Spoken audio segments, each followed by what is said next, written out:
Hola a todas las personas que nos ven en este canal, soy Jorge Quevedo. Vamos a continuar con la lectura de este libro de Zecharia Sitchin titulado El libro perdido de Enki. La última vez estamos viendo un personaje extraño que aparece en la escena, ¿eh?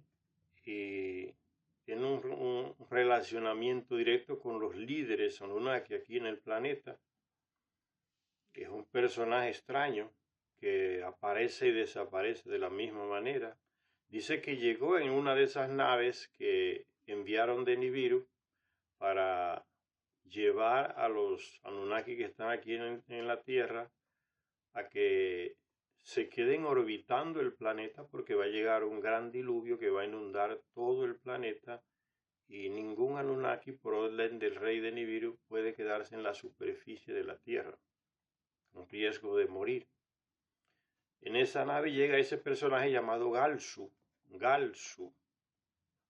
que le comunica noticias a los tres líderes, Enlil, Enki y Nigmag, y les hace un aviso, ¿no? Para que no vuelvan a Nibiru, porque en Nibiru los que han vuelto de aquí hacia allá, después de mucho tiempo aquí, han tenido muchos problemas, no se han adaptado de nuevo al ciclo de vida de Nibiru y han cogido muchas enfermedades y han muerto rápido. El ciclo de vida de un planeta a otro afecta a las personas. Galsu aparece con un mensaje del rey de Anu, sellado, como en una especie de tablilla, diríamos hoy una unidad de almacenamiento de datos, diríamos hoy, que Enlil recibe de manos de Galso, la introduce como en un lector y aparece en la pantalla o en la tela el sello que tiene ese mensaje es auténtico, es el de Anu, diciéndole, enviándole el mensaje a ellos. Y Enlil se sorprende porque constantemente estaban enviándose noticias de aquí hacia allá, de allá hacia aquí, sobre la situación climática que estaba cambiando aquí en la Tierra, a través de la comunicación interplanetaria con los aparatos que tiene Enlil, ahí en Mesopotamia. Y de repente entonces se cambia el sistema de comunicación y aparece un mensajero en persona, con un mensaje a mano, o sea, cambia el método y sin avisarle a Enlil. O sea, Anu no le avisa a Enlil de ese cambio de comunicación. Entonces, ese hombre llega y se reúne con los tres líderes ¿eh? y con una personalidad como que es una autoridad de las mayores en Nibiru, y en nombre del rey de Nibiru y en nombre del consejo, o sea, la suma autoridad del planeta de Nibiru, se presenta así, representando a aquellas autoridades de Nibiru.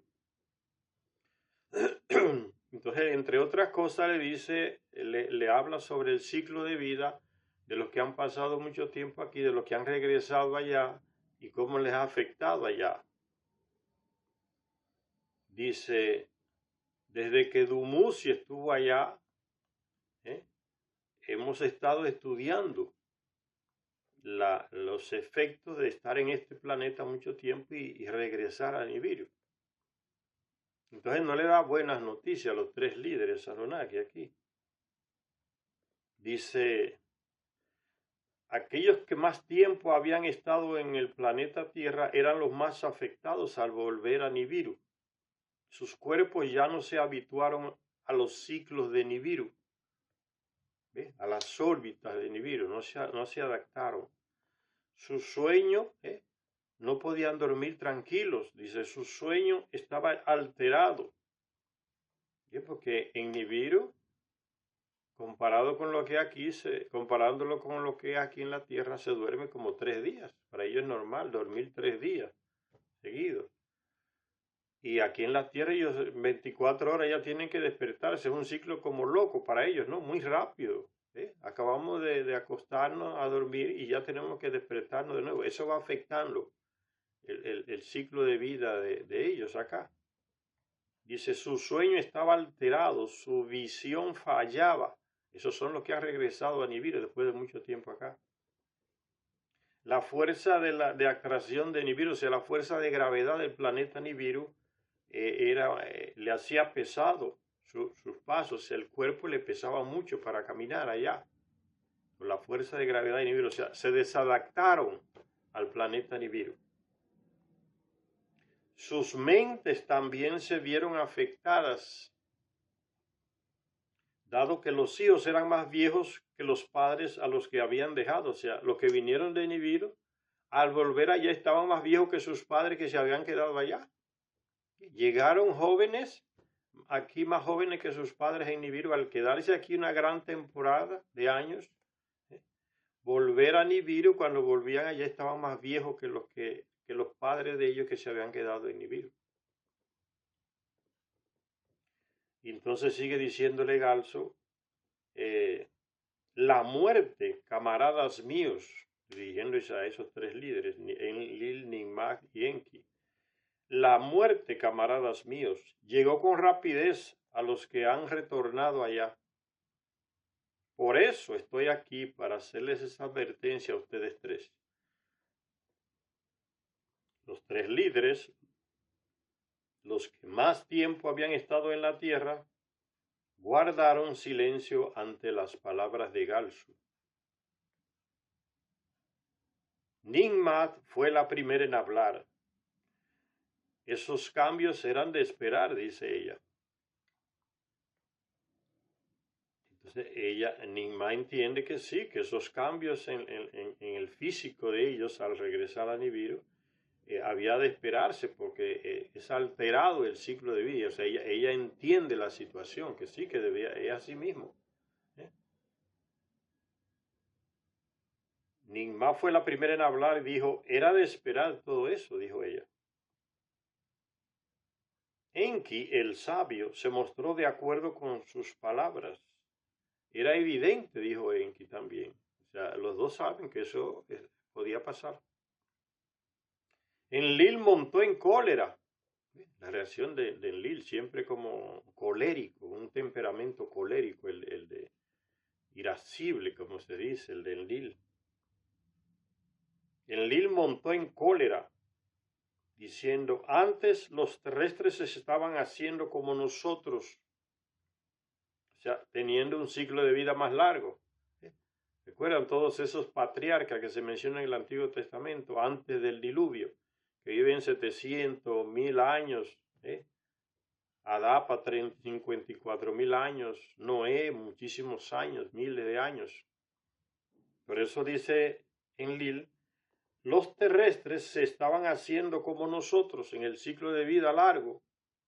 Ahora nosotros nos hemos hecho como los terrestres de vida corta, comparada con la de los Anunnaki,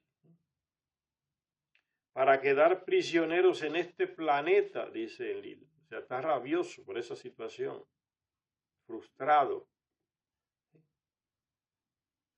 colérico. Antes los terrestres se estaban haciendo como nosotros, con una vida larga. Ahora nosotros nos estamos hechos como los terrestres para quedar prisioneros de este planeta. O sea, no es comprensible como no acepta la situación tranquilamente como la acepta Ninmah y Enki. Y sigue diciendo Enlil, así molesto, toda la misión se ha convertido en una pesadilla. Con Enki y sus terrestres como señores, acabaremos siendo esclavos de ellos. Galsu escuchó con compasión el estallido de Enlil. De hecho, dice Galsu, mucho hay que reflexionar, dijo. En Nibiru se ha estado pensando mucho y profundas cuestiones se han estado planteando al examen de conciencia. Y se pregunta Galsu, ¿se debería haber dejado Nibiru a su suerte? fuera lo que el Creador de todo pretendiera para dejar que ocurriera, o fue la llegada a la tierra concebida por el Creador de todo, y nosotros no fuimos más que emisarios inconscientes. Sobre esto, camaradas míos, el debate continúa. Así les dijo Galso. O sea, deberíamos haber dejado que Nibiru se destruyera con su agujero en la atmósfera, por donde se escapaba la atmósfera, y no venir aquí a buscar el oro, ¿eh? Abandonar a Nibiru a su suerte, o era obra del Creador, que ustedes vinieran aquí a procurar oro y crearan al terrestre, y así se salvara Nibiru también. Eso es lo que él plantea. Era obra del destino, el Creador ya tenía eso todo destinado. Entonces le dice, sobre esto se está discutiendo mucho allá en Nibiru. Sobre esto, camaradas míos, el debate continúa en Nibiru. Y entonces le dice, y aquí la orden secreta de Nibiru. Ustedes tres permanecerán en la tierra. Solo volverán a Nibiru para morir. Y no le trae buenas noticias a los tres líderes, este Galso. Esta es la orden secreta de Nibiru que quiero comunicársela a ustedes tres. Ustedes tres permanecerán, son a los tres que nunca volvieron más a Nibiru. Ustedes tres permanecerán en la tierra.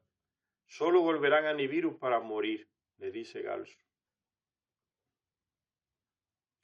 En naves espaciales, y dice el lenguaje terrestre, en carros celestiales, circundarán la tierra. O sea, se quedarán en sus naves circundando el planeta Tierra hasta que pase el diluvio. Esa es la orden que viene de Nibiru a través de Galso. En carros celestiales, o sea, en naves espaciales, circundarán la Tierra, esperarán la calamidad en el exterior del planeta. Nadie se queda dentro del planeta. Esa es la orden de Nibiru también. Por eso le mandan naves vacías. En una de ellas llegó Galso. Para que todo el Anunnaki aquí en el planeta, solo el Anunnaki, no el terrestre, se suba en esas naves y se quede circundando el planeta, ¿no? Como decimos actualmente, orbitando el planeta hasta que pase, baje el nivel de las aguas del diluvio. Es una manera de Anu salvar a su gente, ¿no? El terrestre que se las arregle como pueda. Es para los Anunnaki esta orden. En carros celestiales circundarán la tierra, esperarán la calamidad en el exterior del planeta. Al resto de los Anunnaki se les debe dar la opción de irse o de esperar la calamidad en el exterior, ¿ves? Eso es para los tres líderes, es una orden. Los tres tienen que estar circundando el planeta en sus naves hasta que pase el diluvio. Al resto de los Anunnaki se les da esta opción. Opción de irse a Nibiru o de quedar circundando la Tierra. O sea, en definitiva, ningún Anunnaki puede quedarse dentro del planeta. El resto o se va a Nibiru o se queda también circundando la Tierra. Los Sijiji, que se casaron con mujeres terrestres, deben elegir entre la partida o las esposas. Los que ya tienen generaciones de hijos aquí con terrestres, se le da esa opción. O se van a Nibiru y dejan las esposas aquí que perezcan. Los Sijiji que se casaron con terrestres deben elegir entre la partida o las esposas. No pueden llevar las esposas a Nibiru. A ningún terrestre, ni siquiera a Sarpanit, la esposa de Marduk, se le permitirá viajar a Nibiru. Todos los que quieran quedarse y ver lo que sucede deberán salvaguardarse en los carros celestes, en las naves espaciales, circundando el planeta, orbitando el planeta Tierra. En cuanto a todos los demás, deben estar preparados para partir hacia Nibiru de inmediato. Por eso enviaron las naves vacías. Así en secreto, entre los tres líderes conversando con Galsu, así en secreto reveló Galsu las órdenes de Nibiru a los tres líderes. Es un plano de Anu para que el terrestre sea eliminado también. O sea, fíjense cómo Anu en el fondo concuerda con Enlil. Enlil quiere que no se le avise a ningún terrestre que llega el diluvio, para que todos sean arrasados por el diluvio. Y Anu manda la orden que concuerda con el plano de Enlil. O sea, los Anunnaki todos tienen la opción de irse o de quedarse circundando la Tierra. Pero ningún terrestre puede irse a Nibiru. Ni siquiera la esposa de Marduk, Sarpanit, es terrestre. Así en secreto reveló Galsu las órdenes de Nibiru a los líderes. Entonces sigue diciendo Sitchin, Enlil convocó un consejo de comandantes Anunnaki e Igigi en Nibruki. Después de esta noticia que da Galsu, Enlil como comandante en jefe convoca un consejo de comandantes Anunnaki y Igigi, que son los Anunnaki que vivían en Marte, en la estación de paso en Marte. Los reúne a todos en Nibruki, ahí en la ciudad, en Mesopotamia. También estaban presentes los hijos de los líderes y sus hijos, los hijos de Enki, de Enlil, y los nietos también estaban presentes en esa reunión.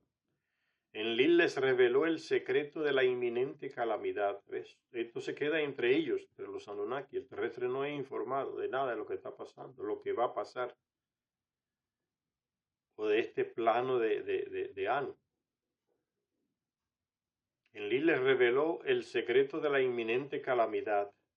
La misión a la Tierra ha llegado, la misión en la Tierra ha llegado a un amargo final, dice Enlil. Todos los que quieran partir en barcos celestiales, o sea, en naves espaciales, que se preparen para ser evacuados a Nibiru. Pero si tienen esposas terrestres, tendrán que irse sin las esposas y sin los hijos, o sea, abandonar a la familia terrestre. Es difícil esa noticia para las personas que ya están casados de ellos con terrestres y tienen descendientes. Es una propuesta muy dura. Pero si tienen esposas terrestres, tendrán que irse sin las esposas y sin los hijos también. Los Igigi que se aferren a sus esposas y descendientes que escapen a los picos más altos de la tierra. Aquí aparece otra opción para los Igigi que se han casado con terrestres. Los Igigi que se aferren a sus esposas y descendientes que escapen a los picos más altos de la tierra. Aquí Enlil da una orden distinta a la de Galsu. Galsu no le da opción a los Igigi. No, las esposas se quedan aquí, los descendientes también. Ustedes tienen la opción de irse a Nibiru o circundar la tierra, orbitar la tierra. Ahora Enlil da otra orden distinta, ¿no? No, a los Igigi que estén aferrados a sus esposas, que no quieran separarse de sus esposas y sus hijos, los descendientes, se le da la opción de irse a las montañas más altas del planeta Tierra. O sea, ya el Anunnaki sabe que en las montañas más altas del planeta puede ser que no llegue el nivel de las aguas. Y eso es lo que pasó aquí en los Andes, donde se salvaron muchos terrestres por ellos mismos porque se fueron a las montañas más altas de los Andes, de Sudamérica, y se salvaron.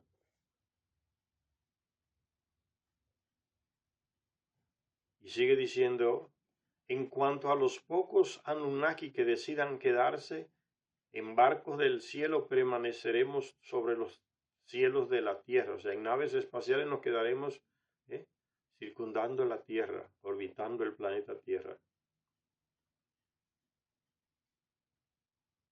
Para esperar la calamidad en el exterior, para presenciar la suerte de la tierra.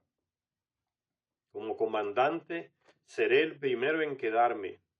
orbitando la Tierra para ver desde arriba el desastre, los millones que van a ser ahogados por las aguas, millones de terrestres. Como comandante seré el primero en quedarme, así habló Enlil, como un capitán de un barco que es el último, debe ser el último en salir del barco, si tiene ética, si tiene moral, porque hay comandantes que cuando llega el peligro no le importan los otros que están bajo su comando, él se lanza y se larga del barco. Eso es falta de ética de un comandante. O un piloto de avión, el comandante es el último que debe de salir de la nave, después que todos los otros estén a salvo. Pero no siempre es así, es igual que como los médicos. Hacen un juramento ético, pero cantidad de ellos lo violan. No se importan. O sea, estas cosas, esos compromisos éticos nos vienen de los Anunnaki. Yo como comandante en jefe seré el primero en quedarme orbitando la Tierra. Así habló Enlil. Los demás que decidan por sí mismos. Él también decide cosas diferentes a las que Galsu planteó. Decido quedarme con mi padre. Afrontaré la calamidad, anunció Ninurta. O sea, decido quedarme orbitando el planeta junto con mi padre Enlil, anunció Ninurta. Después del diluvio volveré a las tierras de más allá de los océanos, o sea, aquí América, donde están los dominios. Recuérdense que ya Enlil lo había mandado a crear sus dominios acá con los descendientes de Caín. Después que pase el diluvio, yo volveré a mis dominios allá, las tierras más allá del océano, aquí en América. Eso dice Ninurta. Nannar, el segundo hijo de Enlil, el primero que le nace aquí en la tierra, Nannar, el primogénito de Enlil en la tierra, anunció un extraño deseo. Esperar el diluvio no en los cielos de la tierra, o sea, no circundando la tierra, orbitando el planeta Tierra, sino en la luna. Ese fue su deseo, pero en la luna no hay atmósfera suficiente para respirar, pero es dentro de la nave que ellos se quedaban cuando iban a la luna. ¿Sí? La tecnología avanzadísima, ¿no? Quedarse años en la luna, dentro de su nave, sin falta de combustible ni de nada para vivir, sobrevivir. Todo lo que necesitaban estaba dentro de la nave. De ahí viene, ¿recuerdan ustedes que el símbolo de los islamistas es la media luna? Pues viene de Nannar. Cuando él regresó después del diluvio, se le llamaba el dios luna por eso, porque se fue a refugiar allá a la luna. No se quedó orbitando el planeta Tierra. Se quedó en la luna, de viene el dios luna. Y la media luna es el símbolo de Nannar, que murió por ahí, por las regiones del Sinaí, ya viejo y cansado, apoyándose en un bastón con la esposa. En esas regiones por ahí, cerca de Arabia, murió Nannar Singh. El símbolo de la media luna de los musulmanes viene de Nannar Singh, el dios luna. Ese fue el deseo de Nannar, el primogénito de Enlil aquí en la tierra. Quedarse en la luna, no circundando el planeta Tierra. Enki levantó una ceja como asombrado con esta petición de Nannar. Enki levantó una ceja y Enlil, aunque desconcertado, aceptó la petición de su hijo. Bien, si te quiere quedar en la luna, entonces no hay problema, está fuera del planeta, como quiera. Iskur, el tercer hijo de Enlil, el más pequeño, nacido aquí en la Tierra también, el único que le nace a Enlil en el planeta Nibiru es Ninurta, que llega de allá. Entonces aquí en la Tierra le nacen estos dos, Nannar e Iskur. Iskur el más pequeño.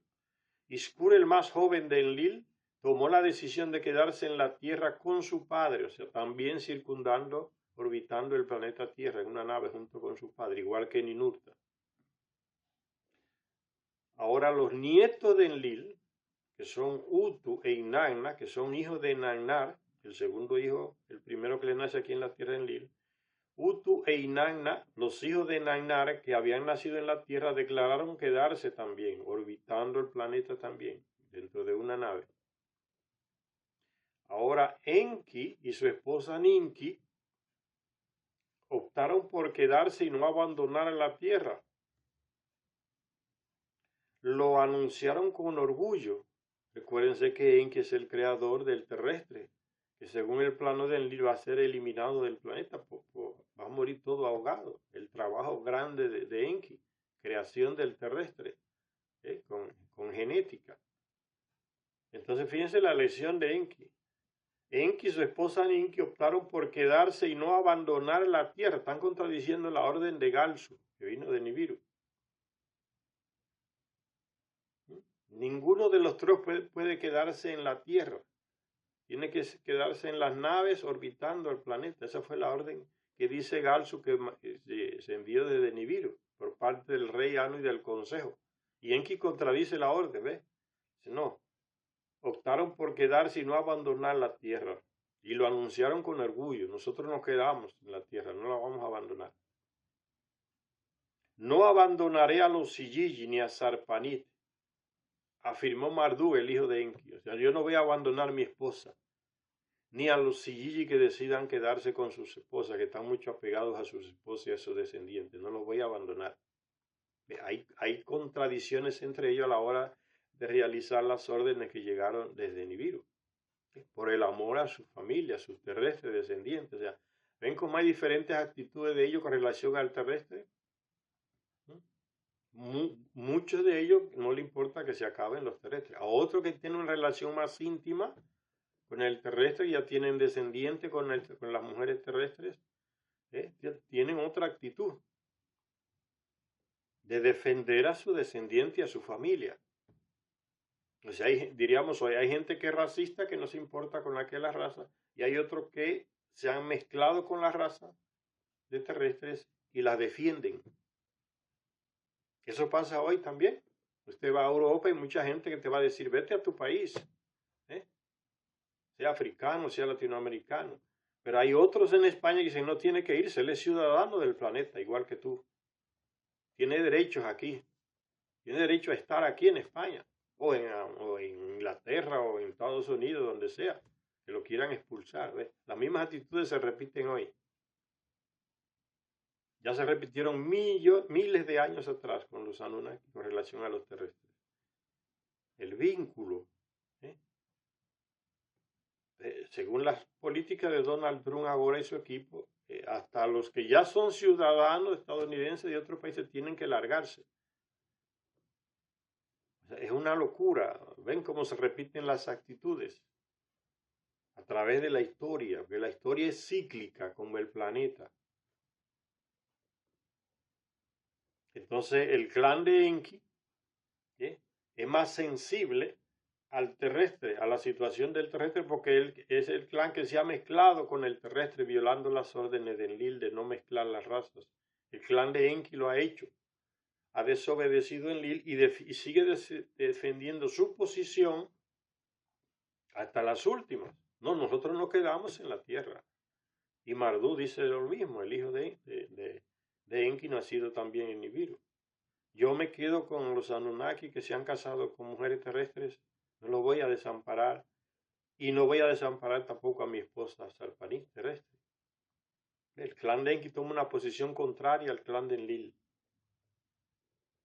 No abandonaré a los Silliji ni a Sarpanit. Recuérdense que Marduk era el comandante de los Silliji que residían en la estación de paso de Marte y que 200 de ellos bajaron a la boda de Enlil y tomaron como esposa muchas veces a jóvenes que estaban en la boda. Y se fueron a vivir en la plataforma de aterrizaje allá en los campos, en los lados de lo que hoy es el Líbano, los cerros del Líbano. Y muchos se fueron a vivir en los territorios de Marduk, en Egipto, con sus esposas y sus descendientes. No abandonaré a los Silliji ni a Sarpanit, afirmó Marduk con ira. Está molesto por la actitud de los de Enlil, que no le importa que mueran todos los terrestres. Uno a uno los demás hijos de Enki anunciaron su decisión de quedarse. El clan de Enki se queda. Uno a uno los demás hijos de Enki anunciaron su decisión de quedarse. Nergal y Yibil, Ninagal y Ningisida y Dumuzi también son los hijos de Enki. Nergal, Yibil, Ninagal, Ningisida y Dumuzi también. ese Ninagal, hijo de Enki, es el que va a guiar la llamada barca por los terrestres, donde iba Noé y familiares. Ninagal, experto en aguas. Él va a guiarla, Enki lo va a nombrar para que guíe la barca donde va Siusudra o Noé, que en el fondo es medio hermano de los hijos de Enki, porque es hijo de Enki con Batanás. Recuérdense. El lío que hizo Enki, que mandó a Lumás lejos, para Egipto por ahí, para quedarse con Batanás, y después que Batanás queda sola en la casa de la hermana de Enki, ahí en Mesopotamia, va y tiene relaciones sexuales con ella, y nace Siusudra o Noé. Entonces, ese Ninagal experto en agua, o sea, todo lo que sea agua, navegación, construcción de presas, un experto enseñado por Enki. Ninagal, ese va a ser el piloto de la llamada arca por los terrestres, que no es más que un submarino, un sumergible, el que Enki envía a Noé que construya, y en la Biblia lo de formato dice que Dios mandó a Noé que construya y le dio las medidas para que construyera una barca. Es Enki. El biblista manipula todo, concentra tanto el texto que lo deforma y no da la información correcta, porque el biblista que escribe esos textos los copia de los originales babilónicos y sumerios, quiere un objetivo: justificar la nueva religión, la nueva ideología que dice que es el monoteísmo, es un solo Dios, los otros dioses los dejamos fuera. Entonces, para justificar ese monoteísmo, un solo Dios, le coloca a Dios donde habla de Dios, se le coloca singular. Entonces el clan de Enki decide solidarizarse con los terrestres porque ya está muy envolvido con el terrestre a nivel de casamiento, de hijos, de nietos, de descendientes. Uno a uno los demás hijos de Enki anunciaron su decisión de quedarse en el planeta. Nergal, Gibil, Ninagal y Ningisida y Dumuzi también. Todos los ojos se volvieron entonces a Ninmag, la que faltaba por definirse. El clan de Enlil ya decidió, nos vamos a orbitar junto con Enlil hasta que se pase el diluvio aquí en la Tierra. El clan de Enki dice lo contrario, nos quedamos aquí en la Tierra con los terrestres. Ahora falta otra de la tercera persona que forma parte de esa tríada de jefes de ellos aquí en la Tierra, que es Ninmag, la media hermana de Enlil y de Enki, que ayudó a Enki a crear el terrestre. Ahora falta la decisión ella. Todos los ojos se volvieron entonces a Ninmag, como diciendo, ¿y tú? ¿Cuál es tu posición? ¿Qué tú dices?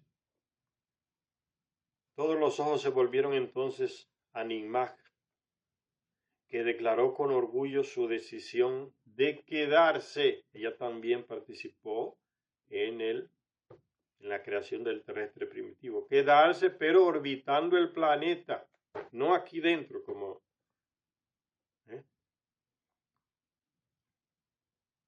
Decisión de quedarse, no de irse a orbitar el planeta. No de irse a Nibiru, la opción que se le daba a los tres jefes, o irse a Nibiru, quedarse orbitando la Tierra. Entonces Nimá decidió también, declaró con orgullo su decisión de quedarse, no irse a Nibiru, pero quedarse orbitando el planeta. Y entonces agrega ella, el trabajo de toda mi vida, o sea, la creación del terrestre, civilizando al terrestre, enseñándole cantidades de los conocimientos que ella tiene. Y a eso le llama ella el trabajo de su vida. A eso se dedicó. El trabajo de toda mi vida está aquí en el planeta Tierra. A los terrestres mis creados no los abandonaré. Ante sus palabras se removió un clamor entre los Anunnaki y los Sijiji y preguntaron por la suerte de los terrestres. Hay división entre ellos. Preguntaron los Sijiji por la suerte de los terrestres. ¿Qué vamos a hacer con ellos? Que los terrestres, por los por las abominaciones perezcan, así lo proclamó Enlil, el comandante en jefe. Él quiere que se destruyan el terrestre, porque es que está en contra radicalmente de esa mezcla que se ha ido dando entre el terrestre y el Anunnaki. Él no quería eso. Se desvirtuó la misión de nosotros aquí en la tierra, decía Enlil. Nosotros no vinimos aquí a crear razas nuevas ni a mezclarnos con esas razas. Nuestro plano aquí es, nuestra misión era procurar el oro que necesitamos para tapar el agujero en la atmósfera de nuestro planeta Nibiru. Todo lo demás lo ha inventado Enki. Eso no era parte de nuestra misión. Eso debe todo ser destruido. Esa es la posición radical de Enlil. Que los terrestres por las abominaciones perezcan, así lo proclamó Enlil. Hace el papel de juez, pero es injusto, porque él solo culpa a los terrestres de todo. Él no culpa a lo que se ha mezclado, el Anunnaki que se ha mezclado con el terrestre. Él culpa al terrestre de todos los males. Enlil. Es Enlil, ese llamado Dios en el Antiguo Testamento, en que dice que voy a destruir todo porque vio que todo era pecado. El biblista hebreo manipula el texto bíblico y dice que Dios decidió eliminar a la humanidad que había creado. Está hablando de Enlil, lo saca de contexto. Y el que creó no fue Enlil, fue Enki, y Ninmak y Ningisida. Esos fueron los creadores de la humanidad, no fue Enlil. Enlil no creó nada. Entonces en la Biblia manipula el texto, ¿no? Y dice el escritor bíblico que Dios decidió eliminar a la humanidad que había creado. Como que el tipo se equivocó. Es tan raquítico como Dios que se equivoca y no se da cuenta que lo que creó podía echarse a perder o tomar otro camino. Ya ven, la manipulación lleva a presentar a ese Dios como una persona, como un ser que no tiene la capacidad ni siquiera de prever lo que va a pasar con lo que él mismo planificó, el plan de crear al terrestre. Voy a destruir a la humanidad que creé, porque salió todo mal. Entonces aquí en estos textos se aclara la situación. Es Enlil nada más y su clan que quieren acabar, que quiere acabar con el terrestre. Que los terrestres por las abominaciones perezcan, así lo proclamó Enlil. Eso es esa es una ideología que sigue hasta el día de hoy. En el Génesis 6, versículo 13, ¿no? Ese deseo de ese tal Dios de acabar con la humanidad que había creado. Que perezcan todos. Entonces viene la mentalidad, no, es que es por pecadores que él los eliminó, porque había mucho pecado en el mundo. Y esa ideología sigue hasta el día de hoy en las iglesias, en las religiones, ¿no? Llegó el terremoto, llegó el temblor de tierra, se ahogaron muchísimo, un tsunami. Eso es culpado ellos son los culpables por no estar en los caminos del Señor, dice un fanático religioso. Dios decidió salvar unos cuantos, cayó un avión. El que se salva dice, fue Dios que me salvó, y los otros se lo llevó. Lo mandó al carajo a los otros. ¿Qué Dios es ese? Hay mucha gente así. Un accidente y sobreviven 2 de 300. Y esos 2 dicen, por la influencia religiosa, el fanatismo, que fue Dios que los salvó a los 2. Y no consiguió salvar a los 200 y tantos, 198. Es la visión fanática, todo distorsionada de lo que es un Dios. ¿Qué injusticia es esa? Salva a 3 y se lleva a 298 por delante, sin chistar. Esa mentalidad sigue hasta el día de hoy. Un asombroso ser fue creado por nosotros, dice Enlil, refiriéndose al terrestre. Un asombroso ser fue creado por nosotros debe ser salvado, le gritó Enki a Enlil. Es lo que dice Enlil, que los terrestres por las abominaciones perezcan, así lo proclamó Enlil, lo culpa. La mentalidad de pecado que la religión nos ha metido a nosotros viene de esa mentalidad de Enlil. No hay manera de que usted no sea pecador para las religiones, señores. La religión católica es una cosa de una psicopatía, es para psicópatas. Todo el tiempo usted es pecador.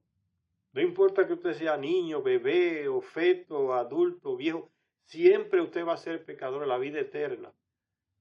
No hay misa en la que usted no pida perdón. Y eso se ha convertido en una rutina. Comenzó la misa, vamos a pedir perdón. ¿Por qué diablos que van a pedir perdón si yo no he hecho nada? No, pero usted es pecador. Delante de Dios usted es pecador. ¿Pero por qué? No importa por qué sea, usted y pronto y acabó. Y ahí viene el acto de perdón. Todas las misas, aunque pasen 1000 años, usted tiene que pedir perdón. En la mentalidad de pecado. Y se le mete eso desde pequeño. Somos pecadores, somos pecadores. Es Dios que me está castigando. O es Dios que me está premiando. Una locura, una psicopatía que las religiones le meten en la cabeza a la gente. Cuando usted se libra de ese disparate religioso, usted vive su vida más tranquila, sin estar amarrado a días sagrados o no sagrados, a fechas sagradas o no sagradas, a rituales que hay que hacer, Viernes Santo, Semana Santa, Navidad, un peso encima que no sale nunca, de generación en generación, y el pedir perdón todos los días, golpes en el pecho, perdón Señor, una locura, una psicopatía general. Entonces, a esa actitud que influye hasta el día de hoy en estas ideologías religiosas de autoculparse, aunque no tenga culpa, eso le hace un daño tremendo a la personalidad de cada uno. Cuando usted pide perdón por algo que usted no ha hecho, que usted no ha ofendido y ya está pidiendo disculpas. Discúlpeme, pero usted no ha hecho nada. No, por si acaso hice algo. Una locura, ¿no? No, tiene que irte a confesarte con el Padre, pero yo no tengo nada. No importa, pídele por lo que a lo mejor tú hiciste ni sin saber, pero tiene que pedir perdón. Ir a confesarte, dice. Una psicopatología que lleva casi a la locura a la gente. Entonces las dos posiciones son contrarias, la del clan de Enlil y la del clan de Enki. Entonces dice Enki, frente a esa posición eliminadora que tiene Enlil, diciendo que los terrestres por las abominaciones perezcan, dice Enki, un asombroso ser, o sea, ese ser que cree es una maravilla, y eso no lo reconoce Enlil. Por eso dice Enki, un asombroso ser fue creado por nosotros, de un ser, no una bestia. Y por nosotros debe ser salvado, le gritó Enki a Enlil. Le gritó, o sea, también está alterado igual que Enlil. Es porque está molesto con la posición radical de Enlil. Le gritó, dice, no que le habló tranquilamente, le gritó Enki a Enlil. Nosotros lo creamos, nosotros tenemos que salvarlo. Somos responsables de él. Y entonces, ante esto replicó Enlil también con gritos. ¿Ves? Está en una discusión a gritos, esos dos jefes. Ante esto, le respondió Enlil también con gritos a Enki. Desde el mismo principio, en cada ocasión, tú modificaste las decisiones que yo tomaba como comandante en jefe aquí. Tú les diste la procreación a los trabajadores primitivos. Se le diste el gen de la procreación. A eso es que en la Biblia se le llama el pecado original. Que Adán y Eva desobedecieron a Dios, dice. Cuando ese tal Dios está paseándose por el jardín y descubre a Adán y Eva que antes andaban desnudos sin problema y ahora se están tapando con faldas hechas de hojas. Dice, ¿por qué ustedes se están tapando? ¿Bien? Y ellos le responden, no, porque te vimos y sentimos miedo por estar desnudos, vergüenza. Y él le dice, ¿y quién le dijo a ustedes que ustedes estaban desnudos? O sea, está hablando de una etapa del terrestre. ¿Y quién fue que los manipuló genéticamente para que procrearan, para que tuvieran sentido de su sexualidad y se taparan, tuvieran pudor, conciencia de sí mismos? Eso es lo que Enki hace, implantarles el gen de la procreación, porque eran híbridos. Entonces a partir de ahí comienzan ellos a reproducirse solos. Y esa es la rabia de Enlil. Y por eso coloca a Enki como la serpiente maldita. Y se queda ese apodo para Enki siempre y su descendiente, los hijos de la serpiente, los descendientes de la serpiente. ¿Sí? Y es la serpiente la que le dice a esos dos personajes en la Biblia, no, ustedes no están equivocados, el que está equivocado es el que no quiere que ustedes sean como él. Que coman del árbol de la inteligencia, del conocimiento, o sea, tengan conocimiento como el Anunnaki lo tiene, eso es lo que él no quiere. Y ustedes no van a morir si comen de ese fruto, le dice la serpiente, que es Enki, a esos dos personajes terrestres, en el texto bíblico. Y si usted se para analizar, no es un fanático religioso, no es ciego, va a percibir que realmente ese tal Dios que le dice a Adán y Eva que si comen de esos frutos van a morir, es un mentiroso. Y ese texto se lee en las misas y en los pastores y en las prédicas y nadie cuestiona nada. Es que la serpiente tenía razón. Nadie se levanta a decir, no, la serpiente tiene razón, el mentiroso es Dios. La gente tiene terror de hacer eso. Pero en el texto está la prueba. Comieron y no murieron. La serpiente demostró que el mentiroso es Dios, que le prohibió a Adán y Eva comer del fruto del conocimiento. Y eso no se dice a nadie. Ningún padre habla de eso, ningún pastor habla de eso. Que es con el miedo que controlan a la gente. Y nadie cuestiona esa actitud mentirosa de Dios. Eso sería un sacrilegio. Y le caería una maldición al que dice eso. Pero está claro en el texto que la serpiente demuestra que ese tal Dios es un mentiroso. Ellos comieron y no murieron. Para solucionar ese problema, los manipuladores de los textos bíblicos entonces no, por eso fue que entró el pecado en el mundo, porque todos desobedecieron a Dios y comieron. No reconoce que Dios es un mentiroso, sino que es culpa a los terrestres, la mentalidad de Enlil. Desobedecieron y por eso entró el pecado en el mundo. Y los otros fanáticos van más lejos todavía. Culpan a Eva, a la mujer. No fue por causa de ella que entró el pecado. El pobre hombre comió porque ella le dio el fruto. Y se inventan hasta un fruto, que fue una manzana. Es una locura, una patología horrible que hay en esas religiones, señores. Cuando usted analiza los textos bíblicos que esas religiones usan para fundamentar todo lo que ellos creen y practican, se da cuenta que es una locura total. Y hay gente que sigue a esta gente detrás y muere con esa mentalidad de psicópatas. Que somos pecadores, que tenemos que darnos por el pecho. Y fuera de la religión no hay nadie que sea bueno. Porque solo se salva adentro, diciendo todos los días, soy pecador, perdóname Señor, todos los días de su vida. Como ya le dije, yendo a una misa hay que comenzar dándose en el pecho y pidiendo perdón. Aunque no sepa por qué. Una locura. Colocan a Dios como un ser peor que el terrestre. ¿Qué padre? ¿Ustedes creen que su propio papá va a aceptar que ustedes desde que se levanten vayan a la cama de él a pedirle perdón? Ese padre terrestre se va a molestar. Y yo, pero mi hijo no está bien de la cabeza, o mi hija. ¿Es que tiene que venirme a pedirme perdón todos los días? ¿Qué locura es esta? Pero fíjense cómo Dios entonces es peor que el padre o la madre terrestre. No hay que pedirle perdón diario. Y desde que usted nació ya es pecador. Tiene que pedir perdón. Es una locura total. Contrario a lo que dice Jesucristo, ¿no? Si ustedes que son malos hacen cosas buenas, imagínense su Padre que está en los cielos hará más cosas buenas por ustedes. No importa lo que hayan hecho. Y cuando usted quiera comunicarse con su Padre, tránquese en su cuarto y hable con Él íntimamente, con su corazón. No tiene que ir a misa, ni a templo, ni a nada. Ni ir a confesarse con Padre o con pastor. Jesucristo está deslegitimando esas instituciones que controlan a la gente. No hay que ir allá y allá dar dinero, porque eso es lo que él veía que hacían la gente en el templo.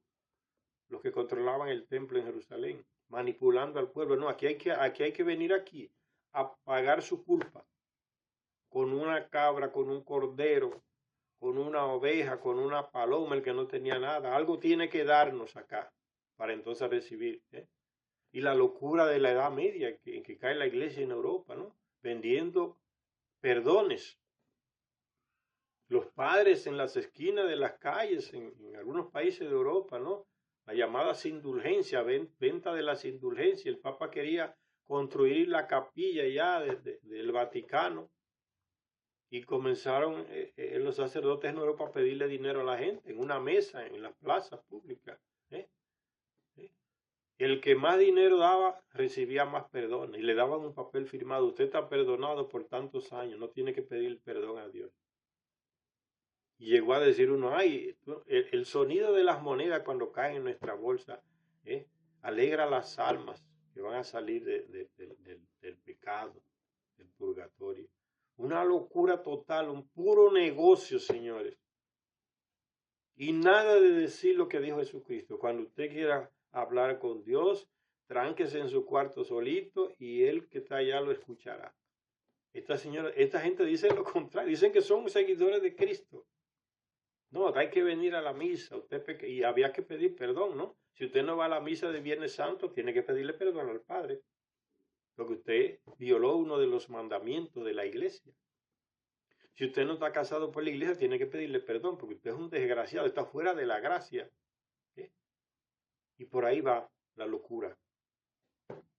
Mandaron a Cristo al carajo, lo que dijo.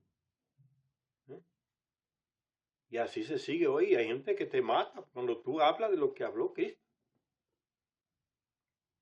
Que es un plano silencioso para manipular a las personas. Todas las religiones así, judía, islamista, católica, cristiana, es la misma locura. Entonces la posición de los dos clanes contraria al destino del terrestre. El clan de Enki, que se relaciona más profundamente con el terrestre, lo ve como personas de derecho. El clan de Enlil lo ve como personas que no tienen derecho a la vida. Y eso se repite hasta el día de hoy.